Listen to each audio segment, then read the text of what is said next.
बिस्मिल्लाहिर्रहमानिर्रहीम। अस्सलाम वालेकुम। मेरा नाम आयशा चौधरी है और मैं चैनल सियासी लोग की तरफ से आपकी खिदमत में एक बार फिर से हाजिर हूँ। नाज़रीन, आज भी हमारे साथ प्रोग्राम में मौजूद हैं ARY के anchor senior anchor person Chaudhry Ghulam Hussain साहब और इनके साथ तशरीफ फरमाएं मजहर बलास साहब, सीनियर तज्जियाकार। तो हमने आज जो है वो फोन लाइन पर लिया है अली एजाज भुट्टर साहब को। इनका ताल्लुक 117 हल्का नंबर लाहौर से। इन्होंने अलीम खान के खिलाफ इलेक्शन लड़ा।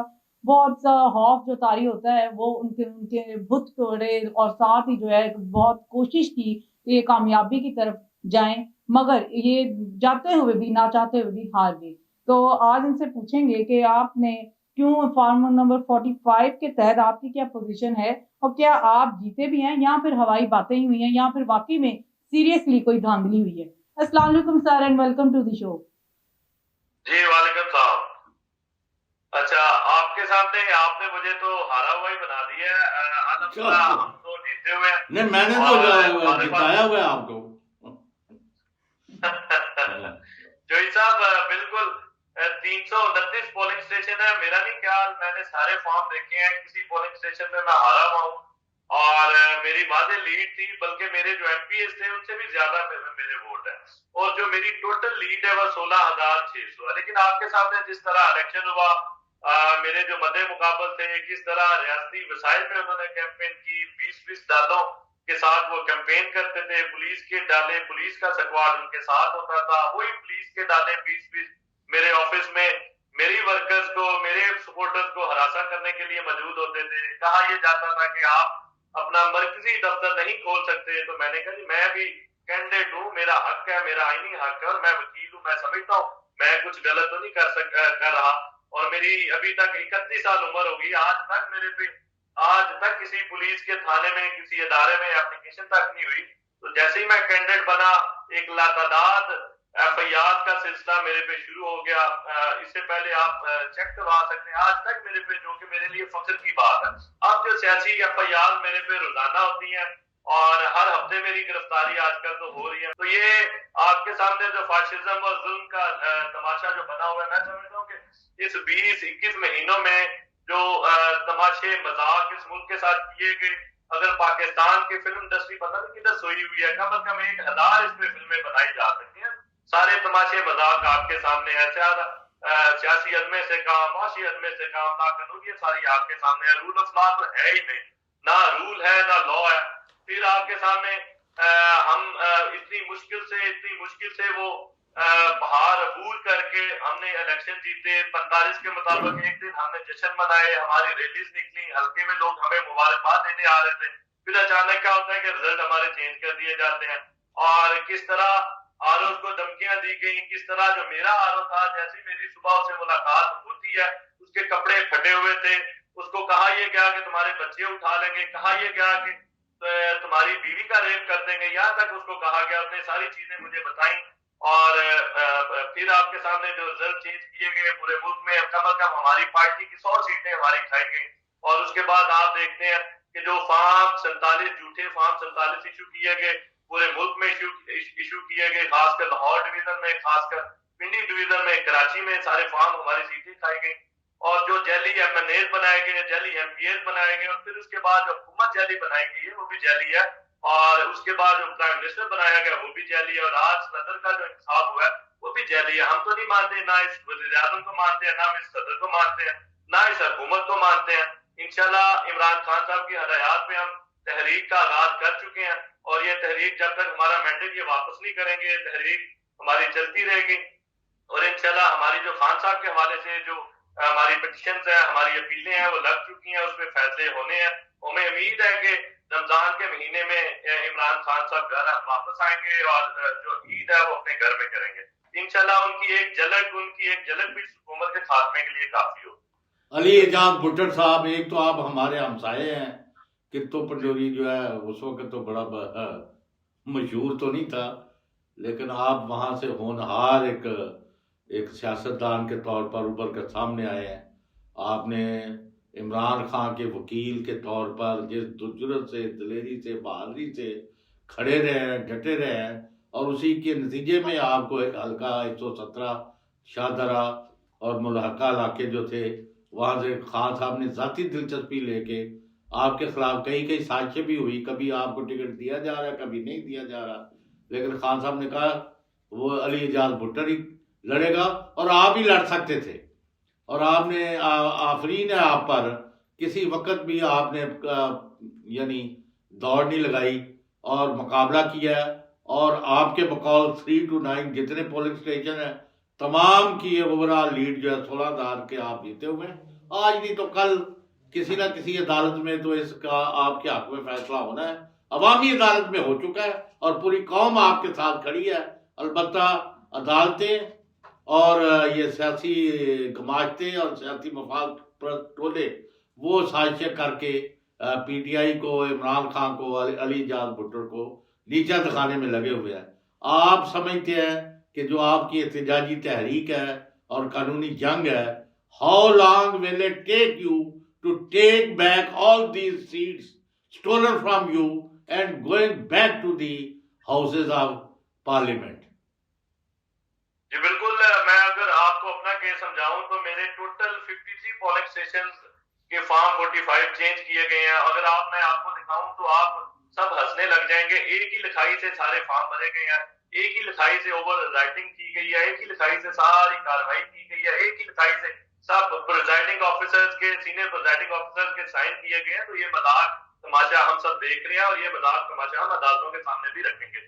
मैं जब इलेक्शन कमीशन में अपना केस लेके गया तो मेरे जो मदे मुकाबल जिन्होंने इलेक्शन लड़ा TLP के कैंडिडेट थे सैफुर रहमान साहब, वो भी इलेक्शन कमीशन के सामने पेश हुए। उन्होंने अपना वकील पेश किया, उन्होंने अपना जवाब पेश किया।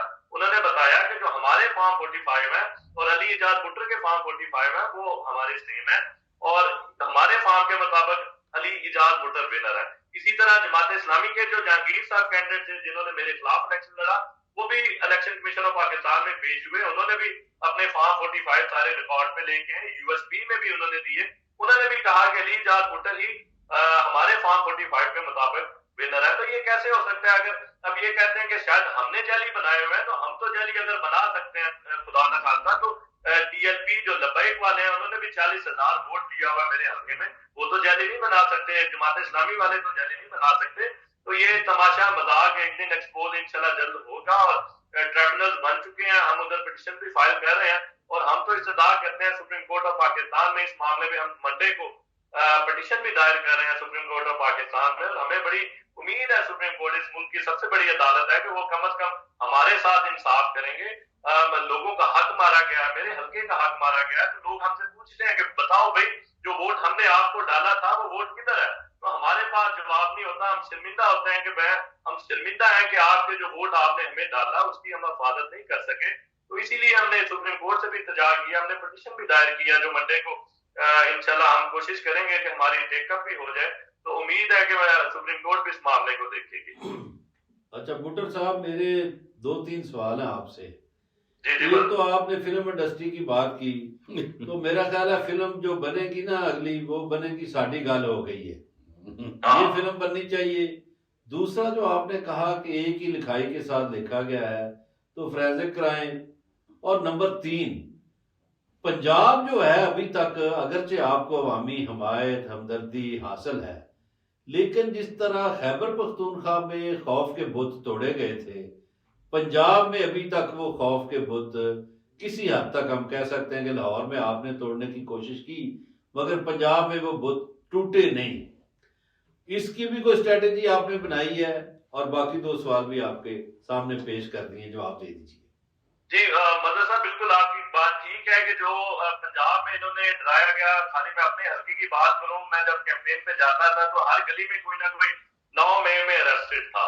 तो मैं हंसता था उनके सामने कि यार मुझे लगता है कि सारा हल्का मेरा ही उधर एहतजाज के लिए जाता रहा। तो यही हाल पूरे लाहौर में था, लोग डरे हुए थे, लोगों का खौफ, लोगों को बताया गया कि ये आपका आईनी हक है, आपका जमहूरी हक है। ये बात मैंने इमरान खान साहब से जो इस वीक भी मुलाकात हुई, पिछले हफ्ते भी मुलाकात हुई, तो मैंने उनको कहा कि जो पंजाब की लीडरशिप है आप इतना करें कि जो लोग रपोश हैं उनको भी अब बाहर आना चाहिए, क्योंकि लोग समझते हैं कि जितनी देर तक लीडर उनके दरमियान नहीं होता तो लोग बाहर नहीं निकलते। तो लीडरशिप का भी बाहर आना बहुत जरूरी है।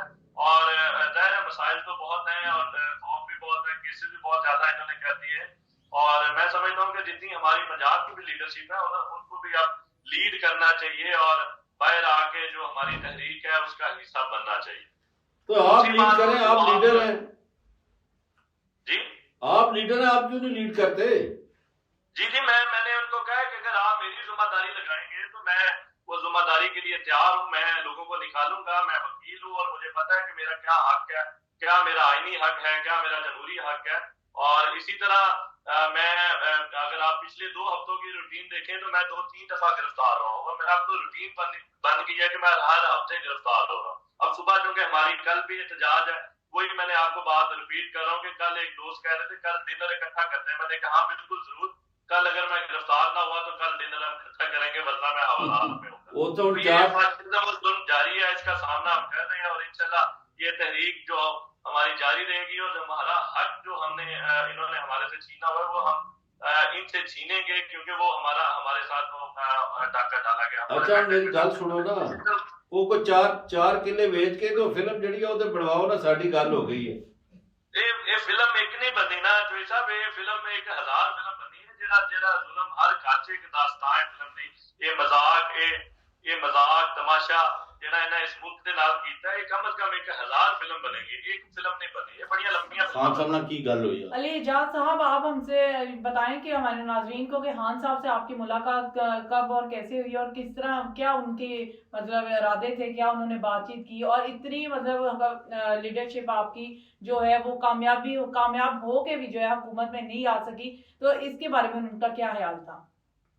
जी, इमरान खान साहब बहुत खुश थे कि किस तरह लोगों ने बाहर निकल के 8 फरवरी को वोट कास्ट किया और फिर उसी तरह गुस्से में भी थे कि किस तरह लोगों के मैंडेट पे डाका डाला गया। और उन्होंने कहा कि ये जब लोगों के मैंडेट पे डाका डाला जाता है तो हालात बहुत खराब हो जाते हैं, फिर सियासी अदम इस्तेकाम रहता है, फिर मुआशी अदम इस्तेकाम रहता है और हालात मुल्क के तब तक चेंज नहीं होंगे जब तक ये लोगों का मैंडेट को नहीं मानेंगे। बाकी इमरान खान साहब अल्हम्दुलिल्लाह ठीक है और बड़े मजबूत असाब के मालिक हैं। मैंने जिंदगी में, मैंने बल्कि तारीख में इतने मजबूत असाब के मालिक कोई शख्स नहीं देखा। उसकी मिसाल आपको देता हूं कि एक दफा जज हसनात साहब फर्दे जुर्म आयद कर रहे थे तो मैं उनके पास खड़ा था, तो मुझे बल्कि एक कह रहे थे कि ये चीज, बल्कि चौधरी गुलाम हुसैन साहब की भी उस दिन बात हो रही थी कि उनको मिले थे, मैंने बताया कि उनको मिला हूँ, बिल्कुल ठीक है। तो वो पूछ रहे थे कि अच्छा उनसे मिलना, काफी चीजें मुझे बता रहे थे। मीनवाइल जो जज हसनात साहब हैं वो साइफर केस में फर्दे जुर्म भी आयद कर रहे थे और साइफर केस ऐसा था जब फर्दे जुर्म आयद हो रही थी तो ये बातें भी हो रही थी कि इसमें शायद सजाए मौत भी हो सकती है, अमर कैद भी हो सकती है, तो इस तरह की बातें हो रही थी।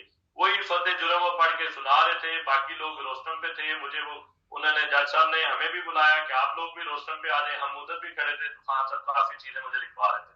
तो मैं एक तरफ उनकी तरफ, जज साहब की तरफ ध्यान था, कुछ चीजें वो मुझे लिखवा रहे थे। तो खान साहब एकदम बोले कि जज साहब को जल्दी कर लें, धूप निकल रही है, मैंने एक्सरसाइज भी करनी है। तो मैं हंसने लग गया कि ये देखें कि ये वैसा केस है जिसमें शायद सजाए मौत की भी बातें हो रही हैं। तो इमरान खान साहब बिल्कुल बड़े मजबूत साहब के माशाल्लाह मालिक है, अल्लाह ताला उनके हिम्मत हौसले बुलंद रखे। तो वो हौसले में है और ये जो कुर्बानी है वो इस कौम के लिए दे रहे हैं कि जाहिर है मुसीबत काटनी पड़ती है, किसी आसानी के लिए मुसीबत काटनी पड़ती है, इस कौम की आसानी के लिए वो मुसीबत काट रहे हैं। ठीक है अली एजाज साहब, मैं ये भी बात लास्ट में ये पूछना चाहूँगी कि जिसमें बहुत ज़्यादा जैसा हमें नज़र आया कि जो कामयाबी मिली है पीटीआई को और इस तरह जो है वो हुकूमत बनाने की पोजीशन में भी थे, लेकिन साथ ही जो है अवाम की तरफ से, जो खास तौर पे सुबह पंजाब की अवाम की तरफ से बहुत ज़्यादा शदीद रद्द-ए-अमल नहीं ज़ाहिर हुआ, कोई एहतजाज ज़्यादातर नहीं हुआ। तो क्या आप ये समझते हैं कि अवाम को इतना महंगाई में, इतना ज़्यादा बेरोज़गारी में ये डाल चुके हैं या उलझा चुके हैं कि वो अपने जो है वो हक़े राय इस्तेमाल नहीं कर सके? तो इस बारे में क्या कहेंगे? नहीं, बिल्कुल एक ये भी वजह हो सकती है, लेकिन जो खौफ का आलम था वो तोड़ने पड़ेंगे। दूसरा, आप समझते हैं कि बाकी जो जैली हुकूमत पंजाब में बनाई गई है तो वो बिल्कुल अपनी मशहूरी और अपने चक्करों में पड़ी हुई है और किस तरह 3-4 सहेलियां अपना टिकटॉक अकाउंट बना के और वो रोजाना की बुनियाद पे शूटिंग, अभी मैंने आज देख रहा था, मैं सोच रहा था कि पता नहीं आज की शूटिंग किधर होगी। तो तो वो रोजाना शूटिंग के लिए निकलते हैं, रोजाना वीडियोस के लिए निकलते हैं, और तमाशा बना हुआ है, हम सब देख रहे हैं। और अगर आप आटे के तोड़े देखें तो उसमें भी वैसे बंदे की तस्वीरें लगा रहे हैं कि जिसका गवर्नमेंट के साथ कोई ताल्लुक नहीं है। भाई आपने अपनी अपनी मशहूरी इतनी करनी है तो आप अपने अपने पैसे से करें ना, आप कौम के पैसे से अपनी मशहूरी क्यों कर रहे हैं? तो ये तमाशा मजाक तो हम सब देख रहे हैं। तो इंशाल्लाह ये ज्यादा देर नहीं चल सकता, ये तमाशा मजाक इस मुल्क के साथ ज्यादा देर नहीं चल सकता। हम तहरीक इंशाल्लाह जबरदस्त तहरीक चलाएंगे, और इमरान खान साहब भी आ रहे हैं, और उनकी एक झलक भी इस हुकूमत के खात्मे के लिए काफी हो। जी बहुत बहुत शुक्रिया अली एजाज भुट्टर साहब आपका, हम कीमती वक्त हमें देने के लिए।